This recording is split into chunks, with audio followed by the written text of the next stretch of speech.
We are up to Daf Lamed Daled Amid Aleph, and we are learning out how do you know that you blow three brackets of three. We found that we're by Yom Kippur, and I know it's a shofar. So by Yom Kippur, over there on Yovel, it says Bahavarta shofar trua. So that's how we know that shofar is trua. And then it says Bachodesh Hashvi, which is extra. Everyone knows when Yom Kippur is. It tells you that all the blowings of Yom Kippur, of Tishrei, are all the same. They're all with a shofar. And Haino is three brackets of three. So we had three psukim where it says trua. You have Havarta shofar trua, which is Yom Kippur. Then you had Shabbos and Zichron trua, and you had Yom Trua Yilachem. So therefore we compare. We put them all together, and then we said, and how do you know that Tishrei, that Rosh Hashana, it says twice trua, and Yom Kippur once? How do you know you put the aggregate together? So here we had Gzei Shava, Shvi, Shvi. And then we said that there's a true kia before and kia after, and then we said that the length of the kia should be the same time as the length of the trua.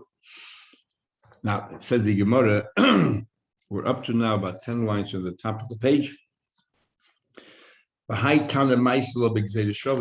There's another source for all of this, not learning from Yom Kippur, but actually learning from the trumpets that they blew in the midbar. The Tanya we learned, it says in the uskatem trua. It says you should blow a trua. So we see this tkiya and there's trua. It's two separate activities, and that's how we know there's two separate things. It says the Gemara tkiya b'fnei atzma trua b'fnei atzma. Each one is separate. Ato Aimer, you say. Right now we're talking about how do you know there's a tkiya that precedes the trua and there's a tkiya that comes after the trua. So we're saying if skatem trua means it's a tkiya that followed by a trua.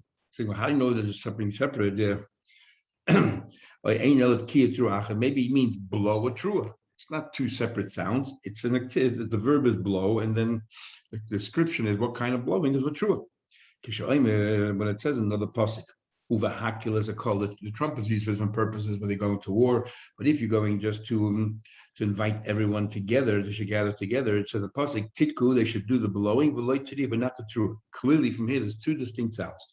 How the yom tkif now has two separate sounds. Nu menayin shepshuta lifon. How you know that a pshuta comes before it? How you know that kia comes first? Tamalayim, it says uskatem trua. We just said utkia, then followed by trua. Okay, umenayim shepshuta. But how do you know that there's a tkiya afterwards? Because it says in the pasuk, then it says another pasuk, you should blow a second time, and then it says trua yiskul masem. Trua they should blow when they travel. There it says trua first and yitku afterwards. Tamlema trua yitku. Rabbi Shmuel ben Rabbi Yochanan ben Rabbi Yochanan says ain't it tzarich. We need that. It says in the pasuk uskatem trua shenis. It says in the pasuk you should go ahead and do a second kiyah. What do you mean do a second one? What do you mean by saying a second one? It means to say that whenever it says trua, to hate kia shnila, there should be a kia following it, secondary to it, following it. So therefore, that's how we know, as if to say uskatem kia shnila, not shenis but shnila, second to it. Those after the trua, there comes the kia. So all we know, these are descriptions of the blowing when they were in the midbar to gather people together. What does that do Rosh Hashana? But Rosh Hashana, Tambalim, it says trua, Gzei Shava. It says true over here by the trumpets, and it says trua by Rosh Hashana. So we compare the two. The Shalosh true number by Rosh Hashana. We have three truas by Rosh Hashana. It says Shabbos in Zichron trua. It says Yom trua, and then it says Bahavarta shofar, which is Yom Kippur. Trua, which state key is the chol achas v'achas. We have three truas. We know that every trua requires a key before and key after. So therefore, that's how we know you have three brackets. Latin lemeindu sholish truas is total of three truas and sheish kiyas and 6 kiyas. So the number of Rosh Hashana. Now we said as follows. Now we're going to say that a lav dafke. The way we're learning right now is that all of them are mahatayda. Lav dafke, they're all mahatayda. And the Gemara explains. What do you mean? So he says here,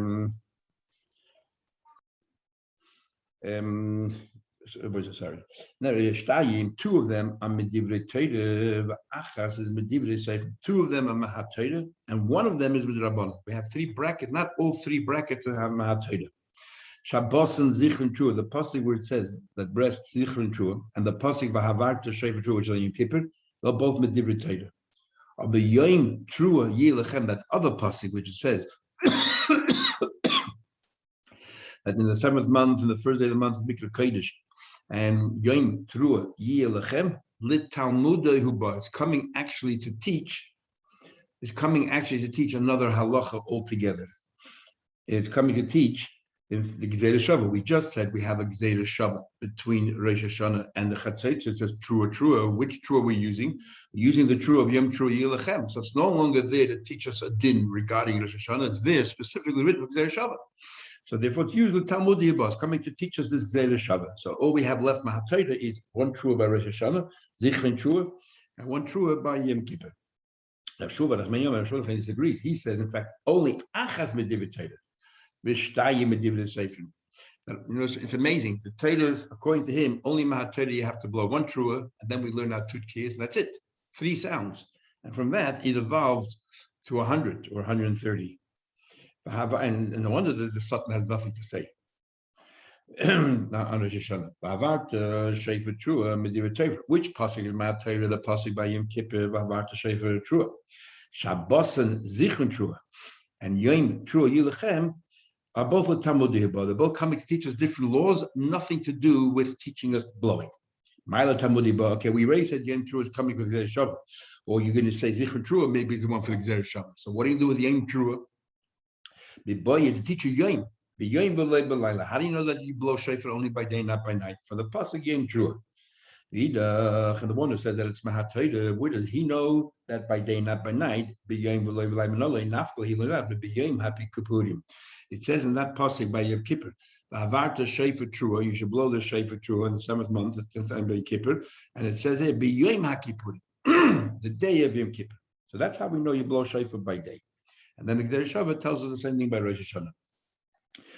So the Yom Kippurim, Yaliv, Nigman Namim Dei, Pshutel Lefaneh, Pshutel Achar. So then also learn regarding all the other dinim, that you learn out as well, and if we're learning already out, let's learn already from there as well. No, why do you have to learn from the midbar? You came along this price here. It says we learn out the whole idea from the in the midbar. It says in the pasuk skatem trua, and then so on and so forth. Since you're learning anyway from Yom Kippur, you just told us you have to learn from Yom Kippur by Yom and not by night. So learning all the other things from Yom Kippur. Learn just like Yom Kippur, we know Vahavarta Shefer, you have to blow it key before the Trua, and so on. So learn the same thing applies to Rosh Hashanah. Why do we need to learn this particular aspect, Kiba Faneh, from the Midbar? You're learning anyway from Yom Kippur. Says the Gemara, because Vahavarta Ta'aviru Loi Mashmalu, he doesn't believe that by Yom Kippur, because the Torah is of Vahavarta Shefer, that automatically teaches us that you have to blow it key before. It's not so clear. Mashain came by in the Midbar Chatzaitis is clearly, it says was Skatem Trua, key followed by Trua. So therefore he'd rather learn from that. Elamai Darshibu Vahavarta. So the one who says Vahavarta does not mean that you have to blow it key before. What does he do with the word Vahavarta? So the Gemara, he learns it master Vahavarta derech ha'avarosai ta'aviru. The derech ha'avarosai, it has to be derech the way it's growing on the animal. So the narrow side going to the wide side. You shouldn't widen the narrow side. You shouldn't narrow the wider side when you carve it out. It should remain that shape, that the mouthpiece should be narrow, and the sound which is emitted, the side that the sound is emitted from, should be the wide side. That's what it says havarta. You should pass it away exactly the way it grows. So the Gemara says ta'aviru. What does ta'aviru mean? So he says, it says in the pasuk vahavarta shayfa, which we learned tkiya before. Then it says, then the pasuk ta'aviru shayfa. So we learned ta'aviru means also tkiya after. What does he do with the word ta'aviru? So he says, what's that? And what does it mean? And the ta'aviru means that you should carry it in your hand. Tavir means you can carry it in your hand. And the way Taisa learns means you shouldn't place it onto something else. You should hold it in your hand and you should blow it. And he doesn't like his own pshat Taisis. But that's what he says you should do. That Gemara says, right? That's what he says, you shouldn't put it on a table or something else. You should hold it in your hand the whole time and blow. How does the other person learn out of master's din? That it has to be derech havaras and so on. Because since the Torah changes its wording, instead of saying skatim, it says vahabarta. It teaches you sort of two things. It teaches you a kibbut for, but also teaches you that the shape of the way you blow it should be the narrow side to the wider side. Taviru biyad. What about the second drasha? Taviru that has to be biyad. So he says here, you cannot say the Gomar ever Moshe. Anyway, we know from Moshe Rabbeinu, we find the word Taviru somewhere else. And Moshe Rabbeinu,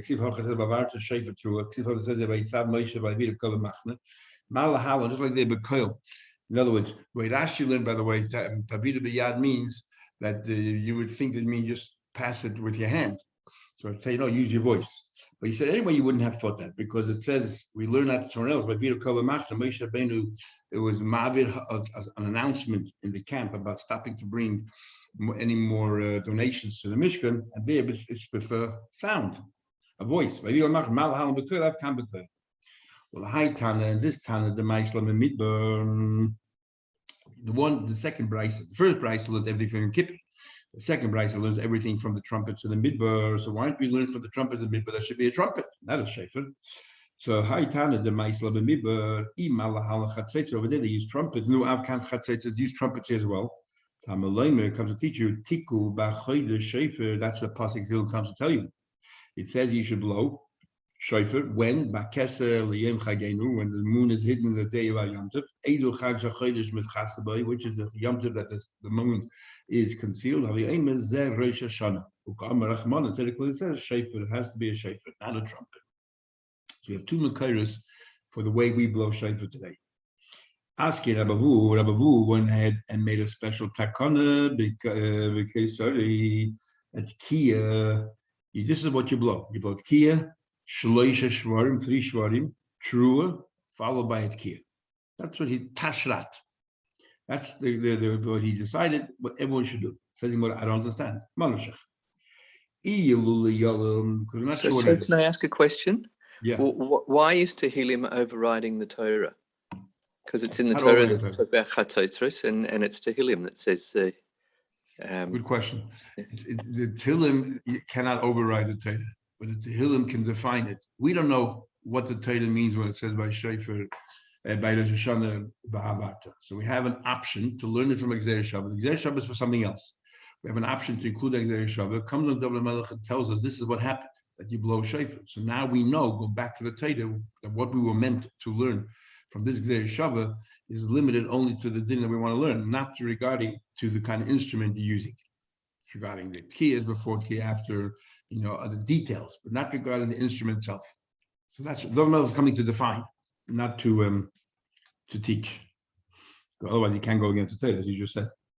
So, but we came along and made the kind that we do tashrat kiyah shvarim through it kiyah. Now remember, we had a discussion whether the true is, if we learn from the mother of sister, is true a moaning shvarim or is it sobbing, which is true. So the Gemara says l'chayda tashrat is not here nor there. Says the Gemara, if it's sobbing, le'evet kiyah through it kiyah should be tarat kiyah through it kiyah. If Rabbi felt that it was moaning, then le'evet kiyah shleisha shvari with kiyah, and let it be tashat. Where does tashrat come in? It's neither here nor there. And the problem is worse. You cannot accommodate both opinions because you're not supposed to be a break. Not supposed to be a break between the tkiyah and whatever the correct true is and the following tkiyah. And here, whichever one is correct, the other one is incorrect. So there's a break. There's a hefsek, an interruption. How can you do that? So Gemara says, he's not sure. So he's not sure. That's why he wants to accommodate everybody. So I was going to ask, Masker over here, he pounds on it. The Dilma Yulula have it. Maybe taka means sobbing, so it should be tarat. And by you inserting shvarim, thinking that you're accommodating everybody, become mafsik shleisha shvarim by true letkiyah. What you're doing is you are making a break between the first kia and the trua, which is the sobbing, and you threw in, you inserted a shvarim. That's a hefsek. So we answered the harder of it, kia, trua, kia. You can do both. You do tashrat, and you also do tarat. So by doing tarat, you do it correctly. So maybe tak it's moaning, but you did a true in between, and that's a hefsek. Because maska trua beishwar with kia. Well, that's the harder of it tashat. So we did a tarat, we do a tashrat, and tarat. So what's the point of Rabbi came along and said, let's do tashrat? What did he gain? If we're doing tashat anyway, and we're doing tarat anyway, what's the point of doing tashrat? Remember, he said he's not sure which one it is. So we accommodate both opinions by doing a series of tashats. We do a series of tarats, and we accommodate all opinions. Where does tashrat come in? So you did that already. If it's moaning, you did tashat. You did it, you did tarat. Says the Gemara is a third option. Because people start by moaning and then it turns into sobbing. And maybe that's what the mother or sister did, and maybe that's what true is. Misapkele, because he's in doubt. Dilma gonach v'yol. Maybe you start with moaning and it turns into sobbing. Says the Gemara, so isn't there a fourth possibility? Maybe it's sobbing followed by moaning. Shouldn't they do also tarashat? Do tkiya trua shvarim tkiya? Do also the converse tkiya trua shleisha shvarim tkiya. Dilma yodel v'ganach, because maybe first you sob and then you moan. Says the Gemara, that's not how people behave. Stamma the milsa, if you do both, the way it normally works is ki misra beinish milsa, if something terrible happened to a person, bereisha ganach, first he krechts, he moans, and then v'hada yodel, and then he sobs. So the three possibilities are only shvarim, only trua, or both. Because all the Rishonim, the Rosh over here and others explain that not that two of Avu came along, no one knew how to blow shofar. The truth of the matter is they're all correct. But then what happened was that everybody did their own minhagim. In one city they did only shvarim tashats, another city did only tarats, and third city they did the tashrat. It became very confusing. So Avu's takana was that everyone should follow the same pattern. This way, Yiddishkeit doesn't look like three different Titus. Everybody follows the same pattern, the same minhag, same tradition. Everyone does shvarim followed by trua, tashrat, and tashat and tarat. I told you yesterday that when it comes to Shmoneh by Musaf, there's a big argument. Do we do tashrat each time? Do we do one different Rishonim and Goyim? Do we do the first Malchus we do tashrat? The Chreines we do tashat, and for Shofar we do tarat. Do we do only tarats? And or we do the way we do it. We do 10 each time, tashrat, tashat, tarat.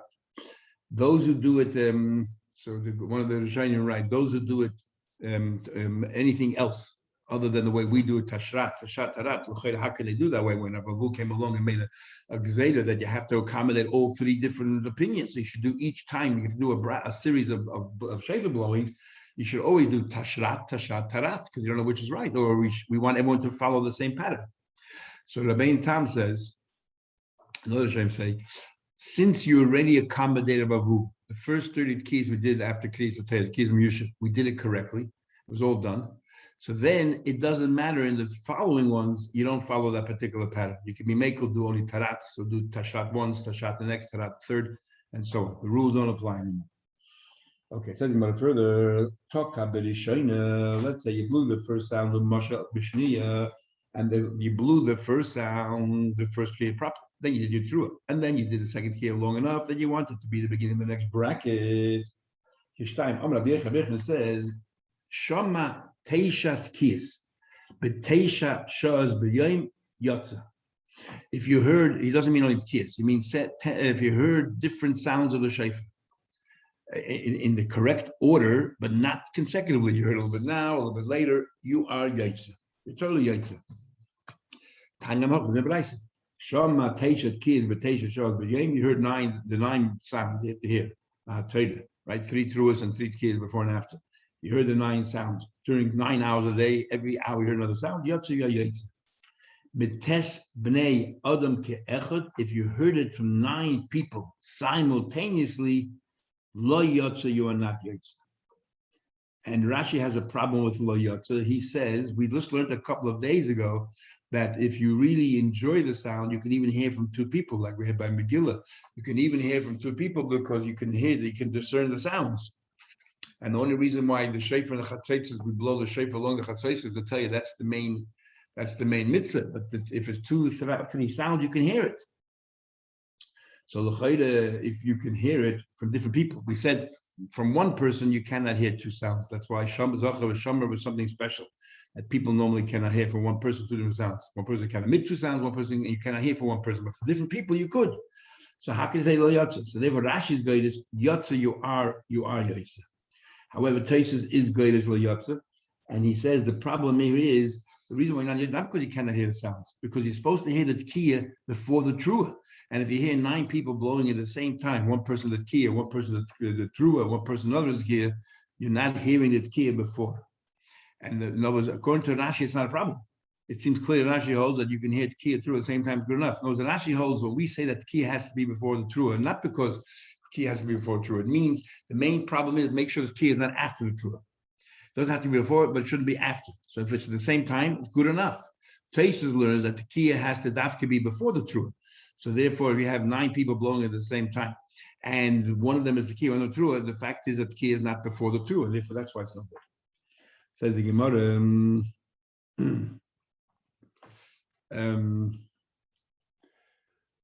Sorry, back to the Gemara. What about tkiya mizeh utru mizeh? You heard of tkiya from one person, through from another person. Yotze, you are yotze. You are yotze. Again, Rashi therefore says that Rashi's good is yotze. The same thing as before. You are yotze.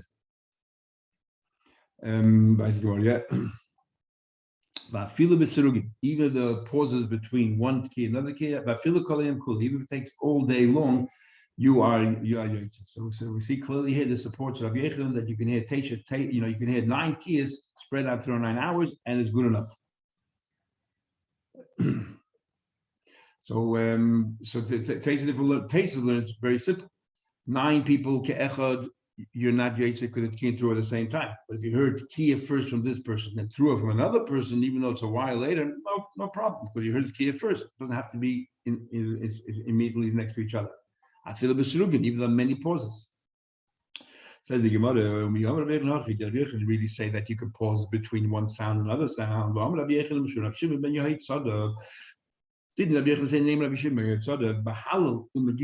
When it comes to halal, when it comes to Megillah, if you pause in between long enough, long enough to be able to finish the rest of the halal, and according to most opinions, it means as if you start from the beginning of halal. Let's say you're in the middle of halal right now, but if you were to start from the beginning and you could have completed to the end, and that's the time that you paused wherever you were stuck in the middle of halal, the pause is too long and you have to go back to the beginning. So we see that pauses is a problem. So how can I be able to say that if you heard 9 keys spread out through 9 hours is good enough? It's clear to me that the pause is a problem. But like Kash, it's not a problem. What he just said in the name of Shimon Yitzhak, Rabbi Shimon Yitzhak holds pause is a problem. Rabbi Yechon holds pause is not a problem.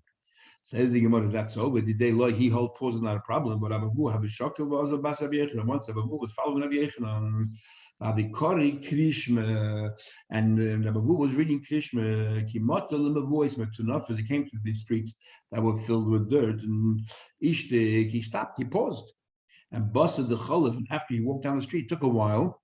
Amalu, he turned to his Rebbe, Rabbi Yechon, can I finish or not? Am I allowed to finish Krishma or do I have to start again?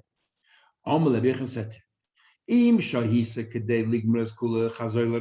if the pause was longer than how long it would have taken you to complete the Krishma and start again. So we see clearly from here, Rabbi Yechon also agrees that a pause is a problem, is an issue. So how can he say that 9 kiyas spread through 9 hours is good enough? Says Gemara, Hachi Kamala, you misunderstood Rabbi Yechon. Rabbi Yechon argued the Ravu on 2 points. Number 1 is by him pause is not a problem. But furthermore, number 2 is he holds that Rabbi Yechon holds that if you're reading Krishma, you came to these streets, all you have to do is cover your mouth, but you can continue reading, you don't have to pause at all. So he's saying, according to me, first of all, pause is not a problem. Second of all, you should have read Krishma further. Why didn't you? But according to you, that you hold that you cannot read Krishma voice and others even with your mouth closed. And you hold that pause is an issue. If I'm telling you what's the definition of a pause in your shitta, that it's an issue, is pause it long enough that you could have finished the entire thing. Tosfos has a long discussion of who the halacha is like, whether like Rabbi Yochanan or like Rabbi Avu. But Tosfos says interesting here. He has a problem. He doesn't explain how it is. He just says he has a problem with people. Right in the middle of Tosfos, it says Kosher Dov Moed. That he said that people in shul on Yom Tov, they say Emes v'Yatziv, and then they finish. They sit and wait until the Chazan finishes the whole thing until Shemona Esrei, until Geula. And Tosfos wonders, since the halacha, he wants the halacha like Bavu, that if you pause long enough, you have to start again. So there's a pause. We're supposed to be Mitzvah Gula Tefillah, but the people wait and wait and wait long enough that maybe they have to say the whole Gula all over again. Because when they finish Gula ready for Shemona Esrei, they're waiting for the Chazan. And the Chazan, might take a while, longer than what it took them. And the time that it takes until the Chazan gets there might be longer than the time it takes them to say it, and they might have to say it all over again. He says he finds difficult that particular behavior in shuls. Okay, let's continue. Says he more further. Tell him what we learned. Tkiyas ein ma'akvos zu. He says two things here. Number one is that tkiyas are not ma'akev each other, and so every tkiya is, like we said before, is independent of the next one. Number one. Number two is and brachas ein ma'akvos zu. And neither are brachas ma'akiv each other. We're talking about kiyas of a tinus when it comes to chatzos and all that. With kiyas are not ma'akiv each other. Whatever you did, you did. Because by a fast day also you're supposed to, we're going to learn in tinus soon, a number of kiyas that you're supposed to blow by a fast day. So they're not ma'akiv. And so too, the brachas as well, by a fast is not ma'akiv. However, kiyas of brachas, Rosh Hashana Kippurim is ma'akiv. But the kiyas of Rosh Hashana and of Yom Kippur are very important, and they're ma'akif. My time, but why should Rosh Hashana be so important? And the brachas are why the ma'akif. Omru lefonai b'Rosh Hashana, or imru lefonai b'Rosh Hashana, malchus zechrenes v'sheichus. I want you to say for me, malchus zechrenes and sheifres. And today, why? Malchus, why? I want you to say malchus kadesh tam l'chuni aleichem. I want you to accept me as melech. Zichronis kadesh yavai lefonai zichronech l'teva. I should remember you well. And v'ameh b'sheifer, through sheifer. The big machlek is showing exactly what's going on over there. According to some of the shayne, it means that brachas are ma'akiv l'tkiyas. If you don't say the brachas, if you don't daven musaf, then you're not yotzet kiyas as well. And other shaynim find it very difficult. In other words, they think it's one set. Kiyas ubrachas ma'akva zu means that you need to daven musaf in order to be yotzet. If you just hit kiyas, you're not yotzet according to them. And many of the shaynim have a problem. Most of them have a problem with that because we learned in our Mishnah that that you if you have no shayfer, you daven musaf, and if you have a shayfer later, you blow shayfer later. So obviously they're not ma'akev each other. Plus, we're soon learning the Gemara. You have a choice of two different cities to go to. Which one you should go to? The one that has a shayfer, the one that has a chazan. So definitely you're going to go to a chazan. You don't have a shayfer. What's even the havamina? So obviously you are yotzet. They learn it's two separate dinim.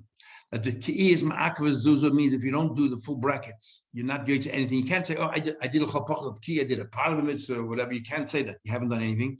And saying the bracha, if you did malchus achrein, you didn't do shayfers, or vice versa, you're not yotzet. You have to do all three brachas. Says one further.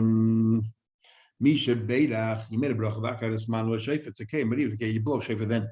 Time but will have a shayfer mikora. Son because you didn't have a shayfer, have a shayfer mikora. But if you did have a shayfer, then when should you blow shayfer? During davening. Shamalahu asay de brachas. Shamu, you have to hear it. Asay de brachas. Papa Bashmul, Papa knows where we do it. We blow by Musaf. Papa Bashmul, come lutzluya. Papa Bashmul stood up to daven. Omalish, my set is gabai.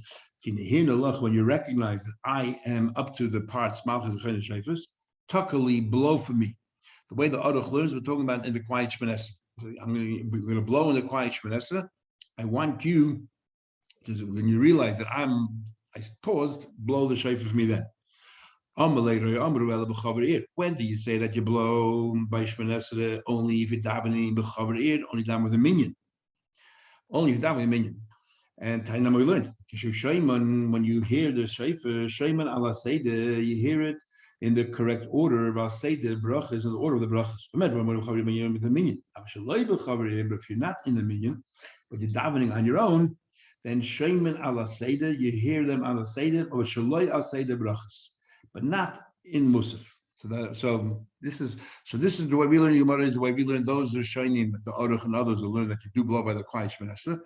And they learn, but if you're davening the Yechidus, maybe you shouldn't be blowing at all during the quiet Shmoneh. And in fact, the other Hashem hold that even you daven the Yechidus, if you want to, you could, you don't have to, but if you want, you could blow in even in the quiet Shmoneh.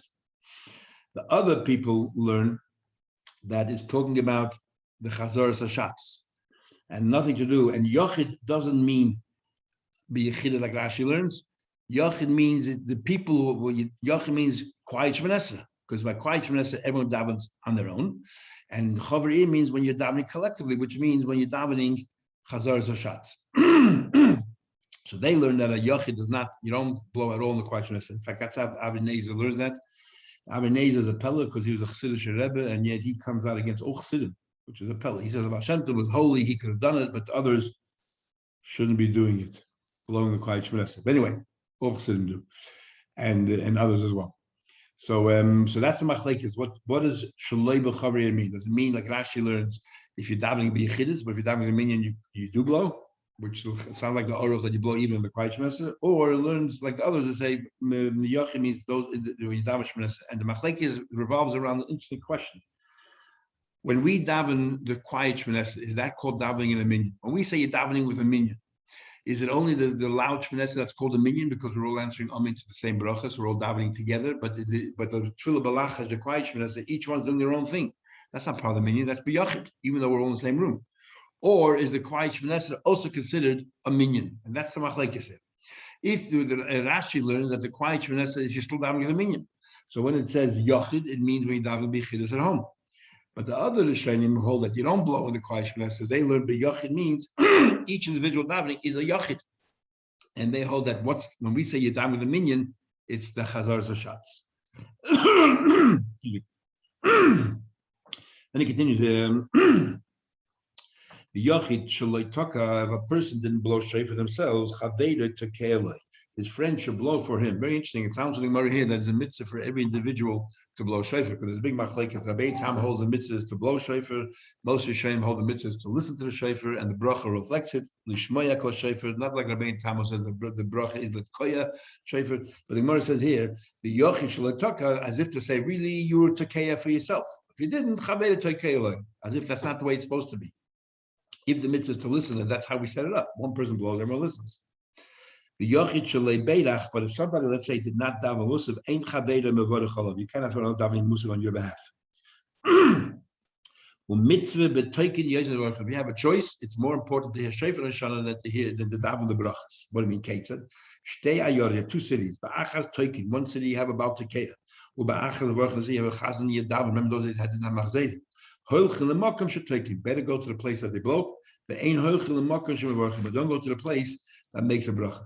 So he's going to pshita, of course. What's the shaila? Shofar is a mitzvah in the Torah.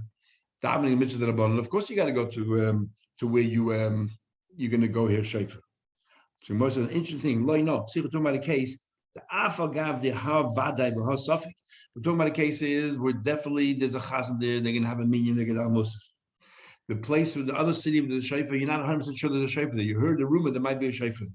So you have a suffix from the Torah and a vada de rabbanon. Here already it's questionable. So which is more important? A vada de rabbanon, even though it's a lesser mitzvah, but it's definite, or a suffix of the Torah overrides that. And the chiddush is go where the shofar is, because the suffix of the Torah is more important. Don't we have a cloud that body v'shem or body adif? If they're that's by dinim amaris. By Dili Mamus, not when it comes to here, the Raisa versus the Rabban. I think what it says right here. This is the Chiddush here. Very quickly, so